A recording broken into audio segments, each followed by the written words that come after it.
नमस्कार दोस्तों, आपने पिछले चैप्टर में सुना कि संतोष उस कमरे की हालत को देख और परख रहा था।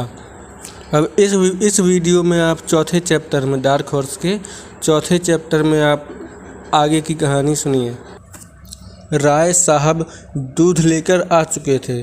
बोले, चलो भाई, तुमको बढ़िया वाला अदरक चाय पिलाते हैं। संतोष ने फॉर्मेलिटी के लिए कहा कि लाओ मैं बना दूं।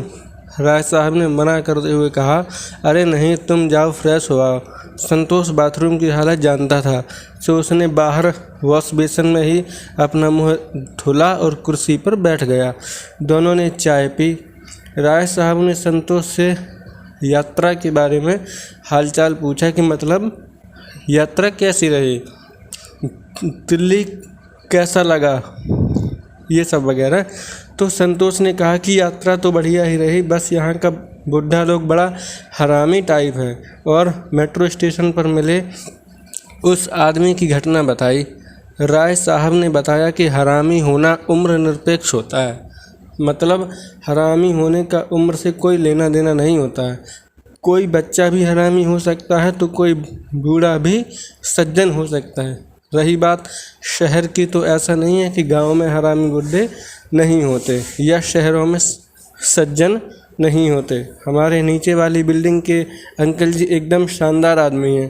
वो तो किसी एक व्यक्ति के व्यवहार से सारे समुदाय को खराब या अच्छा कहना अनुचित है, और ऐसी गलती एक यूपीएससी एस्पिरेंट को शोभा नहीं देती।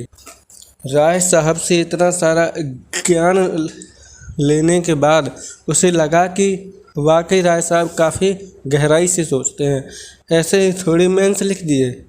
संतोष बोला, ठीक है कह रहे हैं राय साहब, अब हम उस तरीके से नहीं सोच पा रहे जैसे आप सोच लेते हैं। राय साहब बोले, आ जाएगा, कुछ दिन यहाँ रहोगे सब सीख जाओगे। पहले हम भी नहीं सोच पाते थे, लेकिन रहते रहते सब माहौल ने सिखा दिया। इसी बीच संतोष का फ़ोन बजा। रिंगटोन कोई भोजपुरी गाने की थी। फ़ोन उठते ही विनायक बाबू ने हालचाल पूछा। पहुंच गए इधर से? संतोष ने कहा, जी पहुंच गए।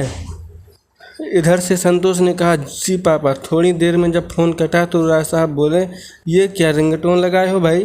भोजपुरी गाना है, आप तो जानते ही हैं, भरत शर्मा व्यास का गाना, माटी से जुड़ा हुआ है एकदम।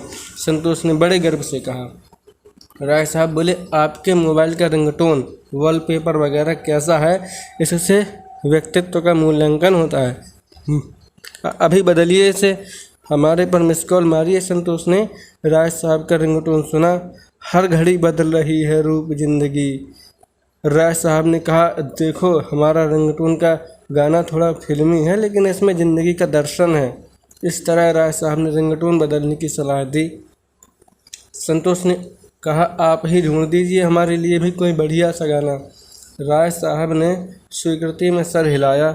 संतोष के मन में सवाल आया कि राय साहब इतनी अच्छी बातें करते हैं, मेंस भी लिखे हैं, लेकिन 5 साल से यही हैं, इनका यूपीएससी क्लियर क्यों नहीं हुआ? लेकिन उसने कुछ कहा नहीं। थोड़ी देर बाद संतोष बोला, राय साहब चलिए बाहर कुछ खाया जाए, थोड़ा भूख लग रही है। राय साहब हंसते हुए बोले, भूख लग गया? अरे यहाँ कुछ दिन रहिएगा तो इन चीज़ों पर विजय पा लेंगे। राय साहब ने भूख पर खूब लंबा लेक्चर दिया कि किस तरह से लोग भूखे मरते हैं, कैसे यूपीएससी एस्पिरेंट के लिए भूख एक बड़ी बाधा है।